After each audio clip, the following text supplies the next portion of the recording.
Programang ito ay rated SPG. Striktong patnubay at gabay ng magulang ang kailangan. Maaaring may masiselang tema, lengguwahe, karahasan, sexual, horror o droga na hindi angkop sa mga bata.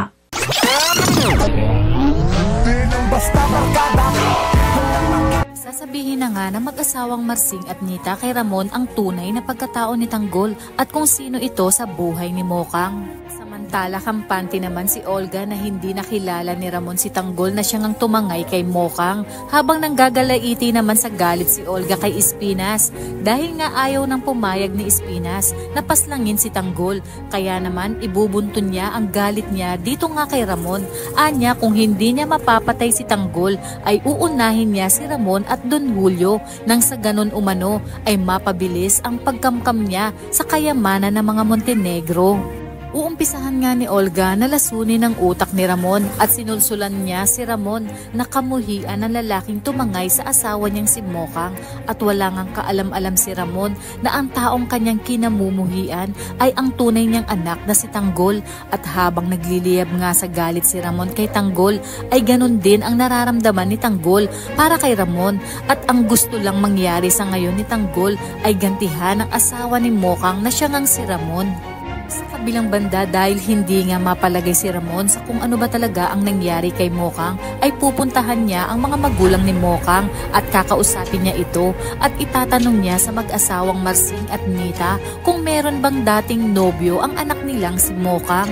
Sasabihin din ni Ramon sa mag-asawa na may nagtakas kay Mokang sa mansyon at ang duda niya umano ay lalaki ito ni Mokang. Dito na nga sinabi ng mag-asawang Marsing at Nita na si Tanggol lang umano ang kaisa-isang lalaki na nagliligtas kay Mokang noon. Ngunit paano umanong mangyayari na may tumangay kay Mokang gayong nakakulong umano si Tanggol?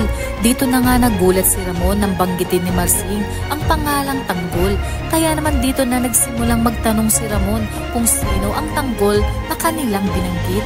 Sinabi nga ni Marsing na kababata ito ni Mokang at matagal nang nanliligaw sa kanilang anak na si Mokang. Ngunit nakulong ito dahil sa iligal na droga at ang tatay mismo niya na si Rigor Dimagiba ang nagpakulong dito. Dito na nga napagtanto ni Ramon na marahil ay impostor ang Tanggol na nasa mansyon, kaya naman dali-dali niyang inutos kay Severino na tawagan si General Ribas at paimbestigahan kung sino ang Tanggol na nakakulong sa koreksyonal na anak ni Rigor Dimagiba.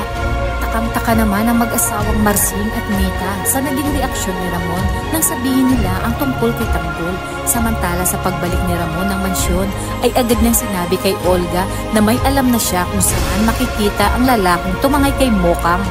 Nabigla naman si Olga sa sinabi ni Ramon. Wala ngang kaalam-alam si Olga na hinuhuli lang siya ni Ramon dahil batid na ni Ramon na tinatarantado siya ni David at Olga.